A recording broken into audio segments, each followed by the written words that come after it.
Kadosh, I wanted to share with you an incredible idea. We always speak about how important it is, whether it's the Torah and every single word in the Torah and every single letter in the Torah, that even if there's going to be one letter missing or one letter which is added, we have to try to understand why is that. In this week's Parashat Vayakhel, we speak about again the Mishkan. We're speaking about the Mishkan and the utensils. And something very interesting. It speaks about the Nisim. And we already mentioned that the Nisim had one letter missing in their name. What exactly happened over here? They brought the precious stones for the clothing of the Kohen Gadol. Rashi already says for the Choshen, for the breastplate. And Rashi brings down because what happened is that the Nisim, they went and they gave an open check. What does that mean? Comes and they ask for donations. And they said, you know what, let everyone donate whatever they can and we finish off the job. So, beautiful. They come, they start donating. All of a sudden, there was nothing left. So the Nisim were all worried, what are we going to do now? So they weren't able to give to the donations of the Mishkan, but only for the clothing of the Kohen Gadol. And that's how you had these precious stones. But Rashi says because of their mistake, immediately when the inauguration of the Mishkan, they were the first ones to bring. They didn't want to repeat the mistake, so they did it right away. But now the rabbis come and they say to themselves, 1 second. What was the mistake? Imagine right now we want to have a project. We want to build a huge building. We want to buy a Bet Knesset. And I come to an Ashir and I tell him, listen, it's a $20 million project, $50 million project. And he comes and he says, you know what? You start getting the money. Here's a blank check. Whatever's missing, here it is. You're going to go. You're going to be ecstatic. You're going to be so happy. Chazak Baruch. You're the biggest tzaddik in the world. What do we see over here? The Nisim, one letter was taken off from their name. The Nisim, it was not written with a Yod. It's written without the Yod. Where do we see the same? Ephron, when he comes and he said too much and he didn't do anything. By Abraham Avinu, when he was going to sell the burial plot, what happened? HaKadosh Baruch Hu took out the Vav from his name. Why? I'm going to take it away. It's a punishment. And on the contrary, Yitro, his name was Yeter.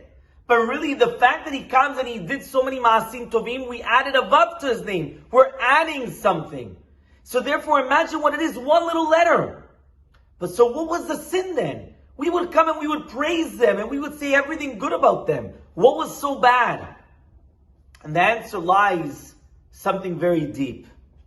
A true Nasi, a true leader, will always have belief in his congregation or in his nation or in his group, in his community, that for sure they'll succeed.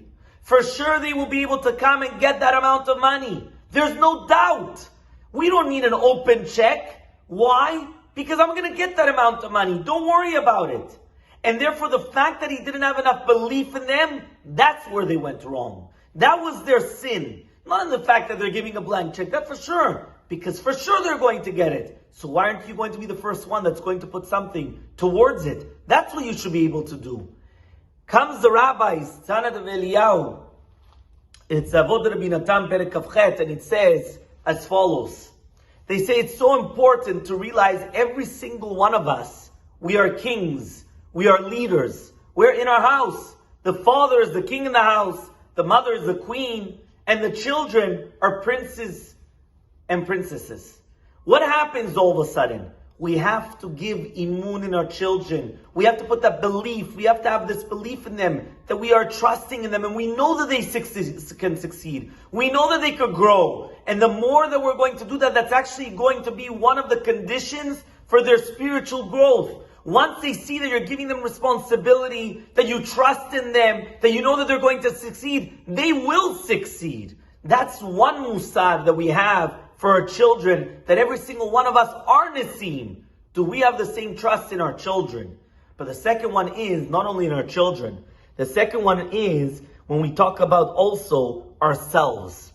Every single one of us, we have to trust in ourselves. We have to have this belief that we have it within us. We have the potential and we are able to succeed. but only if we believe in ourselves. Just like we have to believe in our children that they succeed, so too we have to believe in ourselves that we can also succeed. And this is also one of the secrets to success. I just hope that from this extra letter from the Torah taken out, that we could learn from the mistake of the Nasim and say, no, every single one of us, we could put the trust in our children and they will succeed. And we could put the trust in ourselves and we will succeed once we come and we put the belief that we're able to do everything and we're able to overcome all the obstacles in our path. Have a wonderful Shabbat. Shabbat Shalom.